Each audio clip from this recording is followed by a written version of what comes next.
Welcome to this evening's meeting of the Westerville City Schools Board of Education. We are delighted to have all of you this evening.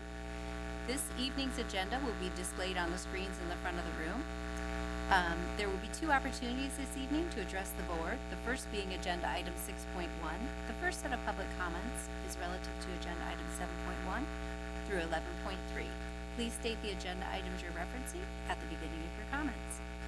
The second opportunity is agenda item 12.1. There's a sign-up sheet located in the table at the back of the room, and each speaker will have 5 minutes to address the board, and a timer will be shown on the screen. And with that, Ms. Marshall, would you please call the roll? Mr. Bell? Here. Mrs. Altman? Here. Dr. Nestor Baker? Here. Mrs. Meyer? Here. Mrs. Davidson? Here. Will you please join us in the Pledge of Allegiance?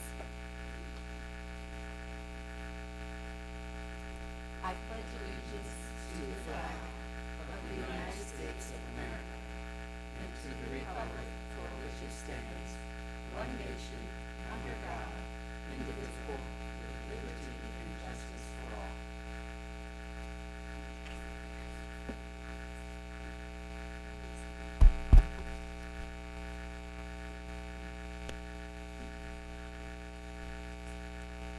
Okay. So just leave this on, just in case. Okay. Alrighty. Up first this evening, district highlights and recognitions. 3.1, a resolution of recognition for McVeigh Elementary, Wilder Elementary, and Heritage Elementary School. And may I have a motion? Second. Mrs. Meyer? Yes. Mr. Bell? Yes. Mrs. Altman? Yes. Dr. Nestor Baker? Yes. Mrs. Davidson? Yes. And Bon and Nancy, are you gonna go? Okay.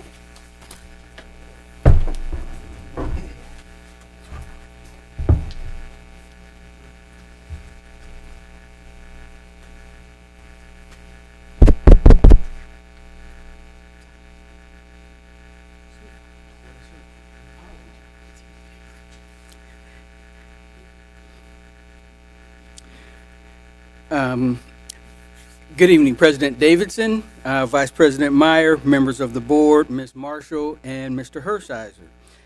This evening, we have the opportunity to recognize 3 milestone anniversaries for McVeigh Elementary, Wilder Elementary, and Heritage Middle School. All 3 of these buildings were opened in 1989 and are celebrating their 35th anniversary this year. McVeigh staff and students enjoy having access to some unique features on the grounds of the school, one of which is the McVeigh Nature Preserve. This preserve offers a wonderful venue for numerous outdoor scientific learning opportunities for the students.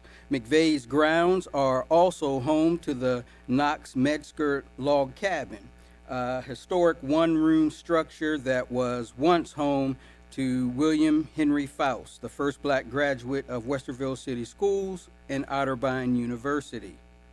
Wilder Elementary enjoys a scenic setting, and in keeping with our district's history of naming elementary schools after influential American authors, is named after Laura Ingalls Wilder.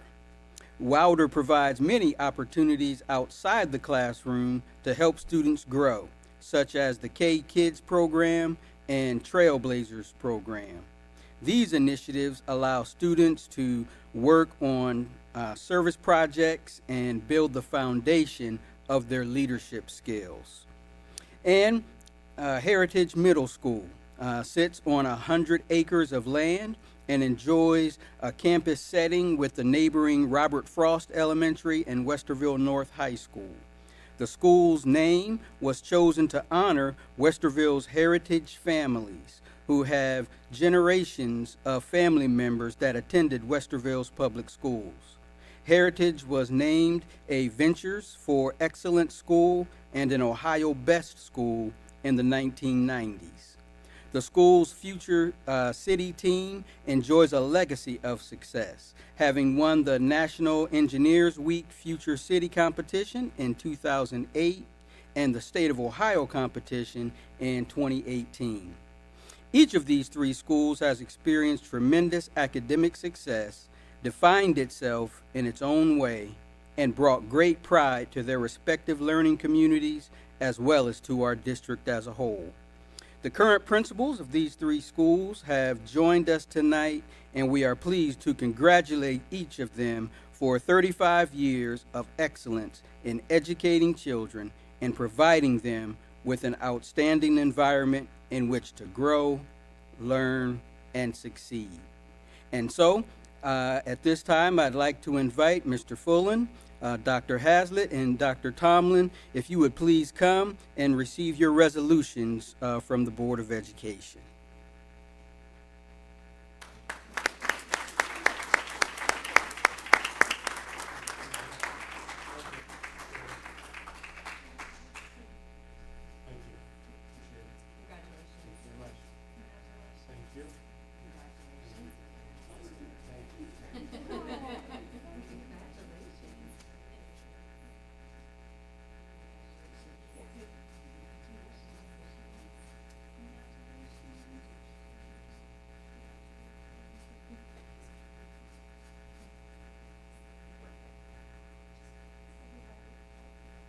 How about one more round of applause?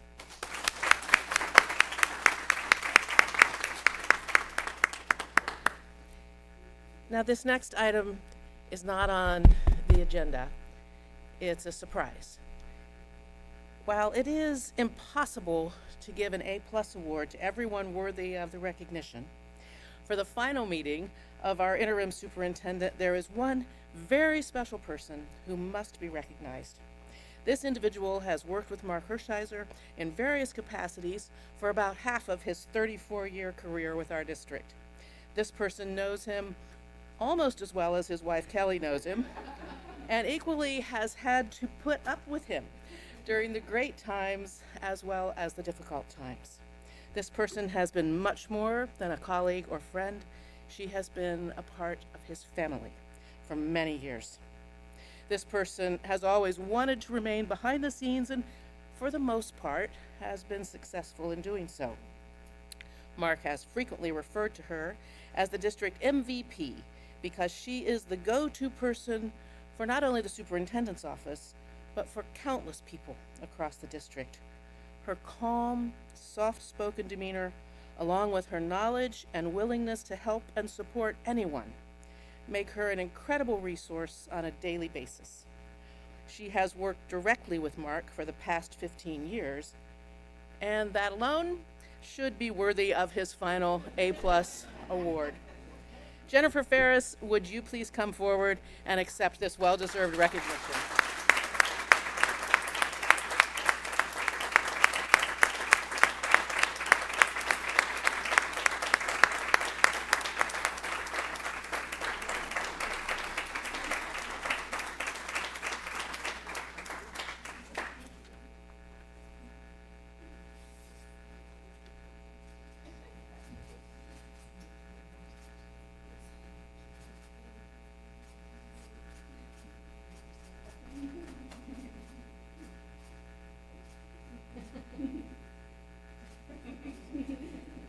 The remarkable Jennifer Ferris.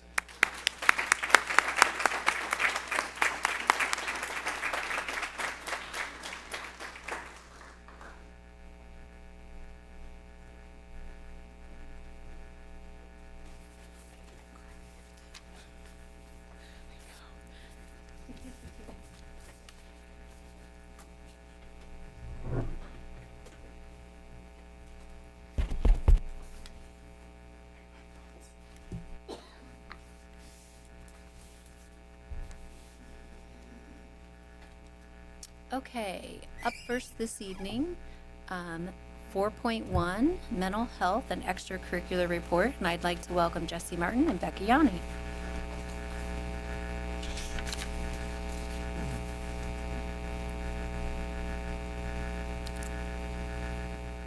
Good evening, President Davidson, members of the board, Mr. Hershiser, and Mrs. Marshall. I'm Becca Yanni, the co-curricular and extracurricular coordinator here at Westerville City Schools, and Jesse is the director of student well-being. And we have been working with our coaches, and we'll be working with anybody who receives a pupil activities permit for our district. And this is not the first time that the mental health team or groups have been working together. This is something that's been going on since 2016. There was a presentation for creating positive team climates, and now this year we extended that to PBIS and QPR, and we actually got ahead of the ODE and ORC requirements that now require those things for anybody who does have a PAP. We completed the new training series on the 25th, the 2nd, the 7th, and the 9th as seen there. And it is members of the mental health team meeting with the coaches, and now will be anybody within the extracurricular scene. And it is regarding PBIS and QPR. And PBIS is something that our schools have been working with for quite some time. Positive behavior intervention and supports is a process that schools use to provide that positive culture, consistent approaches to teaching, acknowledging, prompting, and reinforcing those pro-social skills that we want to see, and appropriate behavior for all students. QPR is the mental health component to the training, and QPR stands for Question, Persuade, and Refer. And it's actually a foundational lesson that we teach all of our Hope Squad students. We have also went and trained all of the secondary buildings in QPR this past year. And we also have community opportunities that we have a flyer for. And it's on our website to offer the community and parents opportunities to learn QPR, and it's a suicide prevention program. We utilized multiple resources when we were putting together this program, and all of those resources are up there, including the Center on PBIS as well as the QPR Institute. It really is about creating that positive culture for all of the groups that work with our staff here in Westerville City Schools. We want our families and our community to have positive things to say about all of their engagements, whatever they may be, after school activities. And so that's what we're trying to make sure that we're creating, is that positive culture. One of those ways is by, again, setting up those positive expectations with the PBIS. You'll notice here that everything is affirmation statements, what we want to see, and everything is positively stated. And these are examples that we gave to coaches and advisors, and then we gave them opportunities to create some themselves. And what we would want to see is that students are engaged in this work, the coach is engaged in this work, and then it's also being shared out with the families so that they understand what those expectations are for every single thing that you are working with those students, every opportunity. We have this set up already in our schools. What are the expectations in the hallways? What are the expectations in study hall, in the cafeteria? This just takes it to that next level of what are we going to see on and off of our fields, and as well as in any activities that we do. We want our staff to check in with our students on a normal basis, asking them questions about how their day was in lots of different ways. And we want to normalize those check-ins. And the big key is that we want to be asking the why. So what was your day like and why? And so we gave lots of different ideas of how that works. Those ideas came from Coach Beyond, which is a program at Ohio State. And the big thing, again, is the why. And the why is what you're listening for that may lead into that QPR if you can tell that a student is struggling. Part of our training with the coaches was not only giving them the information, but giving them opportunities to watch videos and have discussions related to each of the components of QPR. And Coach Beyond really uses coaching examples when they're talking about QPR so that the coaches could see what it would look like in a real life scenario. So we would show some of the videos, have a discussion about it, and talk about what best practices would be when using QPR with students. We also wanted to emphasize with coaches that it's not all on them, that there is a team of people in the schools that are willing to work with them and help their students.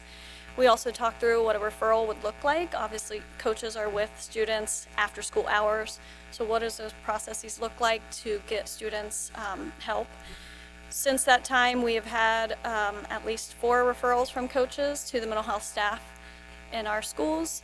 And we had 1 athletic program reach out looking for additional support for their students. We had over 150 coaches, and 80% of our athletic directors already participate in the in-person. We had even more do an online training. Again, this is going to be offered in additional times, and we will be including anybody that will have a PAP in those additional trainings. Many of the coaches that did that training in the fall and in the summertime, they actually work with students throughout the year, so they're getting that benefit beyond. And then our final days, we got some feedback from our coaches about their understanding of PBIS and QPR from this presentation. And the feedback was very positive, that after the presentation they understood, as well as they felt that it was very relevant to their positions, were a couple of the things that we were working towards. And then families and students will have the opportunity to fill out a survey at the end of each season, and that is also going to be about their culture of their team, whether or not they feel safe, whether or not they feel heard, and that will give us some direct feedback from them as well about how things are going. And we have some upcoming trainings on October 2nd as well as January 31st. Do you have any questions?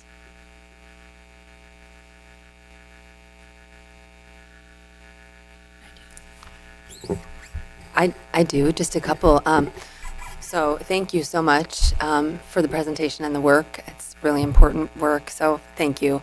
And so I think like from the family side, right? So the coaches are receiving training. From the family side, is there anything that goes home with students or comes from the coaches so families know that this is happening, or maybe how families can help support the work that you're doing with the staff leaders? That's something that we were discussing as well. How can we make sure that families know what are those check-ins that you're doing with? And so those are suggestions that we are making to coaches. At the very beginning of a season, it would be great if coaches shared, hey, these are the expectations that we've got, and it's aligned to those PBIS matrices, and then everybody understands what's going on. So that's what we are going towards. Okay. Well, would you like anything to add? Yeah, thank you.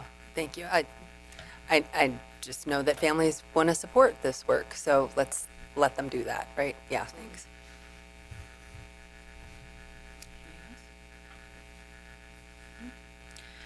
I have a couple questions. Yeah. So, how often will this training be offered? And will it be the same training next year, or will you change it up for current coaches? We continue to develop it even throughout our process, the different things that we have tried to do based off of the feedback we were getting from coaches, because they also came with a lot of questions. I would also like to see it develop that coaches are part of who's giving this training, and athletic directors are part of who's giving this training, along with our mental health teams. That way they can see how it all works together. Again, just making sure that that partnership is seen in lots of different ways. And this will be every season. We will offer the training because, as you know, we hire people throughout the year. It's just not a one and done at the very beginning of the year. Right. That's why we tried to offer it multiple times this year and have an online option if needed. Okay. I would add on that the QPR components would stay consistent each training. Every year we train our Hope Squad students, even if they're returning. We train the staff every year, so we really want that message to be consistent so that everyone knows what to do if they are in a position where they have a student that they're concerned about. So the mental health team has been offering QPR training for over a year now, correct? Is it? Yes, in staff meetings, And community-wide? in the community and on weekdays as well. Okay.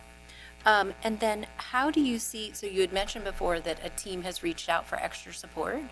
Are you anticipating that happening with other teams? And how can we support that to help that happen for other teams? Yeah, this isn't the first time that a coach has reached out for support on their team. We've had other instances in the past where maybe they've noticed a change in their climate and they've reached out to our department for support. So we link them with the school social worker that's there to do some different activities with that group. But that's definitely something we can continue to promote. Yeah, because I think when we first asked for some sort of help and support for our coaches and kids, we were picturing something, and maybe it is going to filter down through the coaches, which seems appropriate. So just wondering how that's going to play out, and would love to continue to hear about that. And I do think it was important to include our social workers when we did this training. Yes. So that the coaches saw, the very first one we had, it was very high school heavy, so we had several high school level social workers there. And then when we thought it was more middle school heavy, we had different faces of the middle school team there so that the coaches could get familiar who the point people in the building were. Oh, for sure. So I'm curious, a lot of us go through trainings and sometimes we walk away and we like shelve something, right? I'm just curious as to, at the end of this training for anyone that takes it, is there some sort of like check-in to see how well they've really retained that information other than just, something down the road happening? I think that that's a great idea, and we have sent out some information about these are upcoming things from Coach Beyond. There was one that was given or was shared about coaches in crisis and how to help a student that was in crisis, and another webinar opportunity. So and then for us to make sure that we're sending out those check-ins more frequently. Hey, here are more that you can share. Here are some more ideas that you can use with your students. How are things going? Do you need any help? So just making sure that that communication line goes both ways, I think is really important. Great. I appreciate that. I mean, you guys it sounds like are taking in a lot of information and learning and growing and will continue to do so. Thank you. Anybody else? Thank you so much. I really appreciate this presentation and you listening and bringing this back and being engaged. Absolutely. Thank you. Thanks. Okay. Moving on here. 5.1, approval of the minutes of the regular Board of Education meeting held on Monday, August 28th, 2023. May I have a motion? So moved. Second. Any questions or comments? I know we all weren't here for all of these, so. Okay. Right. Mr. Bell? Yes. Dr. Nesterbaker? Yes. Mrs. Altman? Yes. Mrs. Meyer? Yes. Mrs. Davidson? Abstain. 5.2, approval of the minutes of a regular Board of Education meeting held on Monday, September 11th, 2023. May I have a motion? So moved. Second? Any questions or comments here? Hearing none. Mr. Bell? Yes. Mrs. Altman? Yes. Dr. Nesterbaker? Abstain. Mrs. Meyer? Abstain. Mrs. Davidson? Yes. We do not have any public comments this evening, which takes us to financials. 7.1, approve the financial report and investments for August 2023. May I please have a motion? So moved. Second. And whenever you're ready, Nicole, to talk to us. Thank you, President Davidson and members of the board. So this month, we're going over the August 31st month-end financials for year-to-date receipts. Again, this is the second month of the fiscal year. Our fiscal year starts July 1st. Fiscal year-to-date receipts for the general fund was $75.9 million, and fiscal year-to-date expenditures for the general fund were $30.9 million. We ended with an unencumbered general fund balance in August of $207 million. For all funds, fiscal year-to-date receipts were $94 million. All funds year-to-date expenditures were $56.6 million, and we ended with an unencumbered fund balance for all funds at $240.7 million. That's all I have for that. Any questions? Hearing none. Mr. Bell? Yes. Mrs. Meyer? Yes. Mrs. Altman? Yes. Dr. Nesterbaker? Yes. Mrs. Davidson? Yes. 7.2, may I have a motion to amend the fiscal year 2024 annual appropriations as presented? So moved. Second. Thank you again. So we approved temporaries in June for the year, and we have to have our permanents approved with the county auditor by the end of the month here. So that's what we're presenting to you. Not a lot of changes. We did have additional grants in our other local grant funds, which was the Martha Holden Jennings grant that we got for our middle schools. And then we had some additional budget requests in our activities accounts, our district managed activities accounts. Our budget adjustment to the ESSER fund, that was due to the timing of summer school payroll. We typically pay it in July, but we ended up paying it in June because we had that third pay in June this year. So we reduced that from the temporaries. We had a grant that ended for the Refugee Children Grant. That was through the ESC. And then we have a new grant for Stronger Connections, which is a federal grant that supports positive behavior in classes, and it's aimed towards K-5. And it's the framework, responsive classroom framework that they plan to implement with that. Any questions? Hearing none? Dr. Nestor Baker? Yes. Mr. Bell? Yes. Mrs. Ottman? Yes. Mrs. Meyer? Yes. Mrs. Davidson? Yes. 7.3, a resolution to approve the purchases in accordance with ORC 5705.41 and Board Policy 6320. May I please have a motion? So moved. Second. So these are what we call then and now purchase orders. I feel like we have them on every agenda at this point. So these are where we have a purchase order that's dated after an invoice date. And all three of these stem from just carrying into the new fiscal year. The LEPI Enterprises, that was one that got missed when opening the beginning of the year purchase orders for summer projects. And then the Daktronics, that was due to some confusion on the vendor's part of when we were actually ordering. They knew we didn't need it until 23-24, but they dated it for last year. And the Plant a Seed Educational Consulting, that was also a matter of timing with it being over the summertime and when our secretaries were out and all that.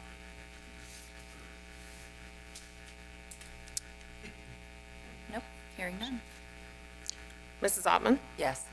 Mr. Bell? Yes. Dr. Nestor Baker? Yes. Mrs. Meyer? Yes. Mrs. Davidson? Yes. Is it okay if we do the personnel consent agenda as one? Okay. 8.1 through 8.9 for the personnel consent agenda. May I please have a motion? So moved. Second. And welcome, Mr. Cooper. Good evening, President Davidson, Vice President Meyer, members of the board, Ms. Marshall, and Mr. Hershiser. This evening's personnel consent agenda includes action with regard to resignations, retirements, one-time pays, and other employment-related decisions. I would like to highlight and extend congratulatory wishes to our retirees on this agenda. Mary Hughes is retiring after 23 years of service, and Ann Romero is retiring after 19 years of service to the district. Additionally, despite our best efforts to keep him coming back, Mark Hershiser is definitely going to probably retire this time after 24 years of service. He does 34 years of service. My apologies. He still, see, you still have 10 years left. He still does have 3 more months yet, so we might be able to talk him into something. We are appreciative for all the work these 3 individuals have displayed in their time with our district. Lastly, we want to note the consent agenda includes a retirement pickup plan for our new superintendent, Dr. Clark, as required by STRS guidelines. At this time, I'm happy to take any questions you may have. Hearing none. Thank you so much. Mrs. Meyer? Yes. Mr. Bell? Yes. Mrs. Altman? Yes. Dr. Nestor Baker? Yes. Mrs. Davidson? Yes. Is it okay if we do old business as one? Mm-hmm. Okay. May I have a motion for 9.1 through 9.4, please? So moved. Second. Any questions, comments, suggestions here? Hearing none? Mr. Bell? Yes. Mrs. Altman? Yes. Dr. Nestor Baker? Yes. Mrs. Meyer? Yes. Mrs. Davidson? Yes. Moving on to new business, 10.1, first reading, policy 7440, facility security, and I'd like to welcome Mr. McElroy. Good evening, President Davidson, Vice President Meyer, members of the board, Mr. Hershiser, and Ms. Marshall. Tonight you have revisions to policy 7440, facility security before you. Policy 7440 has been revised to reflect the recent verbiage and procedures based on state law. Buildings constitute the greatest financial investment of the district, while keeping staff, students, and visitors safe is a priority of the district. This policy outlines a program for the continued security of these valuable people.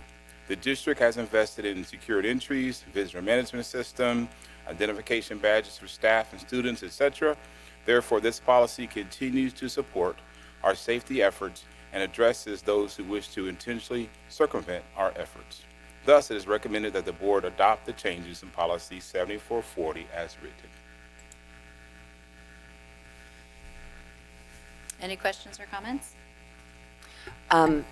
Not on this policy, but if I could take the opportunity, because secured entries are part of this, if you want to just give a little brief summary for people who don't know, we've been doing a lot of secured entries work, what that means to you in your role and why that's important. Thank you for that question. Secured entries is basically allowing our front office staff to determine who should really be entering our schools, and they're entering our schools for the right purpose. So our front office staff really has the ability to decide, if a person is coming in for the right reason, then buzz them in for that particular reason, and then give them access to the building based on why they're visiting. When you enter our buildings, you have to go through the visitor management system, which is our Raptor system, to ensure that you should be in the building. Then you're given a ID badge, and then expected to return that badge when you return to the office space. So again, those entry points are really just to make sure that our staff and students are safe, and it's been working very, very well. Thank you. It's made a big difference. I think before, it was often you would get buzzed into a building, but you're walking through spaces with students in it before you reach the office, and now you're entering directly into those spaces where staff have control. So I think it's been a really important change. Just wanted to highlight that. Thank you.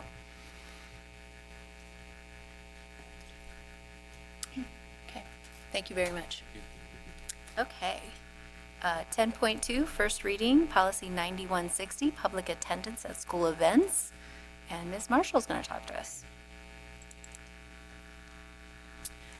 Yes, so thank you again. So this is a change with our last budget bill from the state. I do want to note that we have always accepted cash at our events. That has not changed for us.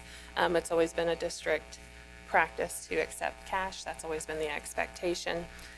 But the budget bill that was approved for the current biennium did have a requirement that we do accept cash as a form of payment at any events that we hold, and also at any concessions that we sell. So we're just putting it in the policy to match what is required in law. And we're also updating who to notify if you need accommodations in order to participate at a public event that we hold. It was the Office of Civil Rights, and now it's the business office. So just an update and who's taking care of that. Any questions or comments? Okay, thank you. Thank you, Nicole. Recommended action, 11.1, donations. May I have a motion, please? So moved. Second? And we are so grateful for each and every donation. Mrs. Meyer, Yes. Mrs. Altman, Yes. Mr. Bell, Yes. Dr. Nestor Baker, Yes. Mrs. Davidson. Yes. 11.2, out-of-state and overnight field trips. May I have a motion, please? So moved. Second? And I'd like to welcome Ms. Baldwin. Welcome. Good evening, President Davidson, members of the board, Mr. Hershiser, and Mrs. Marshall.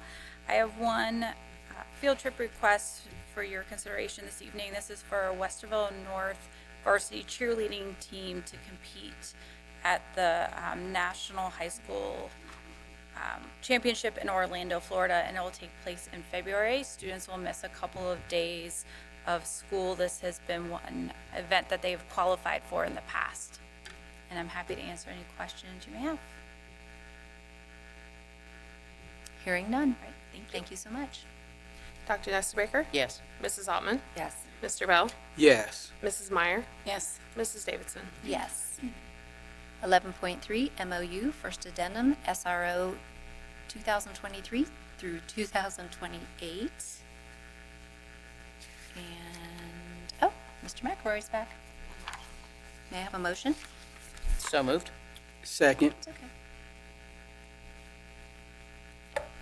Back again. Good evening, President Davidson, Vice President Meyer, members of the board, Mr. Hershiser for the last time, and Mrs. Marshall. Tonight, we have an opportunity to present a memorandum of understanding between Westerville City Schools and the Genoa Township Police Department.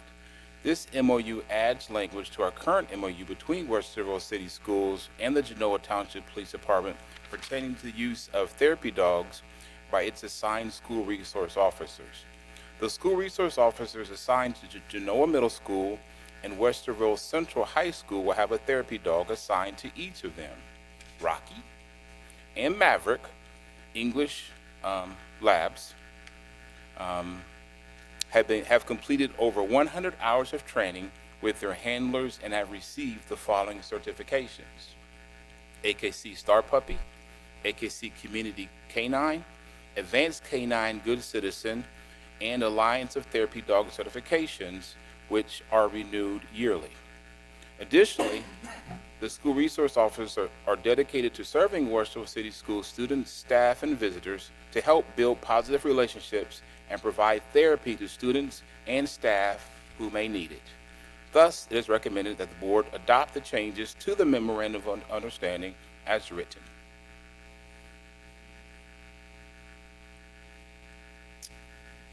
Any questions or comments? Thank you. Thank you. Okay. Dr. Nestor Baker? Yes. Mr. Bell? Yes. Mrs. Altman? Yes. Mrs. Meyer? Yes. Mrs. Davidson? Yes. Up next, public comments. We do have one speaker. I would just like to remind everyone, the speaker will have 5 minutes to address the board. A timer will be shown on the screens, and Mr. Dorn will call time when 5 minutes has elapsed. Please keep your comments professional, avoid the use of inappropriate language, and refrain from identifying individuals in the event of a complaint. Please address your comments to the board and not to the audience. And our first speaker this evening is Mr. Todd Lotz.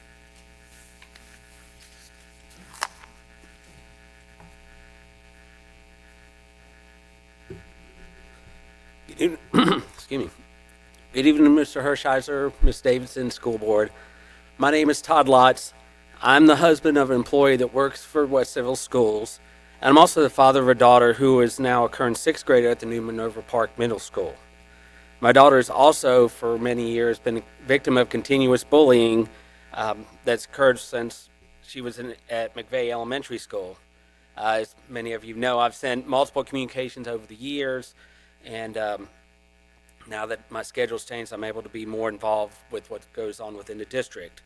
I was thinking the other day about our logo, Where You Belong, and it made me wonder, are we practicing what we preach?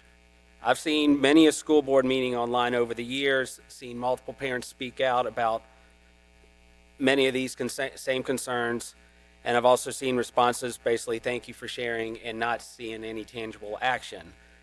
I remember when I was 11 years, going back to when I was 11 years old, when technology was nowhere close to where it is now, my leadership had the power to go outside the box, bring in leaders, do more things to encourage anti-bullying.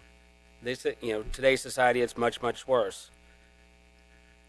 What I've observed dating back to at least 2019, pre-pandemic and post, has appeared to be a very flawed system within the system on how we address bullying. Whether, regardless of the level, whether it's elementary school, middle school, high school, and the blame on that rests on all of us, parents, leadership. No one's immune from it. And the school board and the leadership within the schools, they're very limited by what they can do. They have to abide by the rules. They can't go outside the box. Multiple times, like I mentioned, has been addressed. A lot of times, gotten one single response and not one from the actual ones that we voted on. The question I have, since we are all parents and grandparents, how many times has our children either been a victim of bullying or has been the bully? I know like I said, my daughter's been victim. I've been victim as a kid. My wife has been victim. How do we respond to that? Do we fight for our children, or do we just say, okay, pass off to somebody else? It doesn't matter. I've seen it doesn't matter what grade their children in, the race, sex, religious affiliation. We, as leaders within the school system, appear to be afraid to do things different because of the politically correct world we live in. And and the fallout from that. So let me ask you this question. What failures do we need to own up to that make our marketing logo, which that is where you belong, truthful and accurate? Keep in mind, we've all failed in failing our children. I've failed in my part as a parent and as a leader in my household. The challenge is, will our leadership actually respond to the way they have for the last several years, just acknowledge the comments, or will we actually do something tangible with our actions, not our words, that you promised voters when you were elected, that is on the forefront, that we are on the precipice as Westerville Schools to be on the forefront, not blend in with the crowd, but stand out to be the leader in the state that creates a true positive and long-lasting impact on our next generation of leaders. Thank you. Thank you very much. Okay, moving on to board comments. Who would like to go first? Anybody?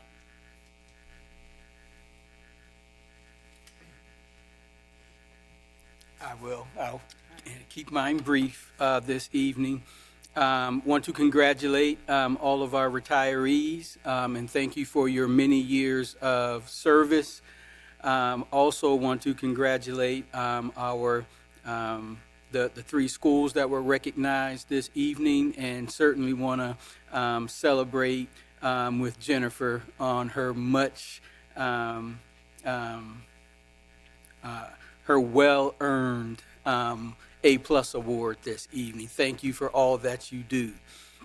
And last but certainly not least, I want to thank Mr. Hershiser once again for all that you have done for the Westerville City School District over the course of the last 34 years, and especially for serving as our interim superintendent over this time. I know this is the time where you're supposed to be sitting out back on the deck at home with a drink in your hand, of whatever kind, in your hand, enjoying your days. But thank you so very much for all you've done, Mark. We truly, truly appreciate it. Thank you so much. And finally, look forward to Dr. Clark coming on and officially beginning as our new superintendent on October the 1st.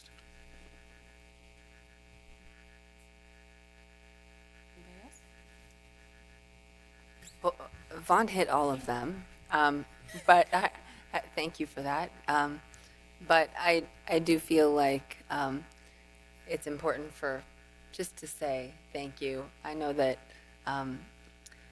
you might have had a different path in mind a few months ago, and we really do appreciate you staying around to do this. I know you're not exactly out the door just yet, but in a time of transition, it's really important for people to know that they can count on the person who's kind of keeping the ship on the right path during that transition, and you have surely done that. And there's a lot of trust in you. So that's why it was so important to have you sitting here during this transition. So thank you. Thank you. And we all know that you could not have done it without Jennifer, so so thank you too. And I want to acknowledge Mr. Lutz's comments. I really appreciate that. I think a couple weeks ago I mentioned this is a time of year when, you know, as students start to get into patterns, families start to hear about bullying sometimes at home because patterns are starting to emerge. And please, please, you know, to bring that to the attention of teachers and building administrators.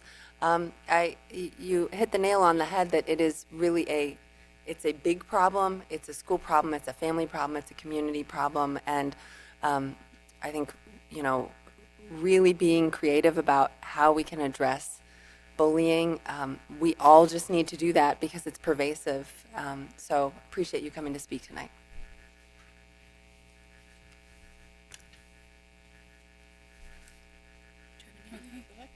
Okay. Well, I echo my colleagues' comments and would like to just say thanks to Mark as well. I know that you delayed your retirement, came back, and it means the world to the district, I think. And I think, as Jen said, having stability and trust in knowing that we can continue to move forward, why Joe gets settled was really important, and also why we found a new superintendent. I want to thank Kelly and your boys as well, because Kelly retired, and I'm pretty sure she had some ideas in mind that weren't you staying on. And I know that you're getting ready to go on vacation, and I wish that you all have a wonderful vacation. Thank you for everything that you've done over your 34 years. I really appreciate it, and congrats again to all the retirees and Jennifer as well. I don't think the district would operate without you, Jennifer. And I do also appreciate you bringing your comments forward, Mr. Lutz. Thank you very much. Wrote down a lot of things. I'm going to start with Mark, though. I'm not going to say a whole lot so I don't cry, because every time you say goodbye, I cry. And I'm not going to cry tonight. I'll cry at Christmas time, though. We spent a lot of years together. We were both much, much younger when we started working together in this district. And it has always been a joy. And I treasure you. I treasure your family. I treasure Jennifer's work keeping you on the straight and narrow. And I want to thank you. You know, I wasn't least bit surprised when you agreed to take the interim role. I knew you would, because every time you've been asked, you have stepped forward on behalf of the school district. Every single time. I don't think anyone has a greater commitment to the work of this district. 24/7, Mark Hershiser has been there. 24/7 for 34 years. Wow. Thank you. Mr. Lotz, bullying is a big problem, not just here, everywhere, and it's horrible. And as you mentioned technology, when we think about cyberbullying, it's terrifying, actually. When we look at the damage that's done to children, to adults as well, when we look at what happens to people when the filters are gone, when people feel that they can say and do whatever they want to do, it's devastating for not only children, their parents, their grandparents, but for the very fabric of our community. And it needs talked about. It needs addressed, as you said, as has been said at this table, by everybody, because these are behaviors that when they're not addressed, they become norms, and that is never acceptable. You did ask, you know, what failures we need to live up to, and I think that also requires all of us. As a district, I know that, you know, sitting here, we appropriate money, we provide for positions, we ask for programs, we ask for reports and studies and all of those pieces that you would expect governance to do. And what we never do, and I think sometimes it isn't obvious, but what we never do is forget the human cost of bullying. It is never enough to put money toward an issue. It is only a piece of what has to be done. And always we have to remember the hearts and souls of the families, of the children, of the adults who are bullied. And none of us should ever sit back and say it's okay, or sit back and let somebody take it, because they shouldn't have to. We will continue to focus as a district, I'm sure we will, in the years to come, on providing what needs to be provided, because even though it's not enough to provide money and positions and programs, we need those too. So whether it's the work that Becca was talking about, whether it is the Hope Squad that we were talking about, whether it's the therapy dogs, whatever the case may be, we have to keep pushing into the heart of the problem so that we can minimize it insofar as we possibly can, and so that we can shine a light on what we can all do together to stop it. So thank you for coming forward and for talking about it and for sharing your daughter with us this evening. And we will continue our work together. Thank you. I echo all the same comments. I just want to say real quickly to Mr. Lotz and your daughter, everything that was said up here, I agree, so I'm not going to mention that again. As for Mark, I'm so going to miss you. Like, this is crazy. It's going to be weird not to have you here. And I am so grateful that you stepped in and helped guide all of us. And we really appreciate it. So, you know, I can't be traditional or normal, so I made a top 10 list of like things that I've learned from you, things I value about you, and things that I respect. Okay, you ready? And it'll be. So if you don't know, you may learn some stuff about Mr. Hershiser tonight. He's a really good cook, or at least he shares a lot of really good recipes, because I've never tried anything. I don't know about any of you. So that's one thing. 9, you are devoted to your family. I cannot even imagine the last 34 years, all the things that you have missed, because you've done stuff, like Nancy said, 24/7 for the district, and I am forever grateful to them. And you have a wonderful family. 8, you really love this district and this staff. I mean, how many people retire and don't even get out the door and they're back? You are loyal. You are a great listener. You're funny, and you even make fun of yourself. Like, that's one of my favorite things. Right. You care about connecting with people, and you develop relationships. And I think that's one reason why this district is so strong, because I think you've spent 34 years cultivating those things. And if that is probably one of the biggest things I've learned from you. You see the big picture, and you build consensus towards the goal. So I've noticed that you put yourself in places and around people that you don't always agree with, but you do a really nice job of building consensus, which is another reason why the district is so successful. You see a person's strength, and you mentor and help them to grow and be confident.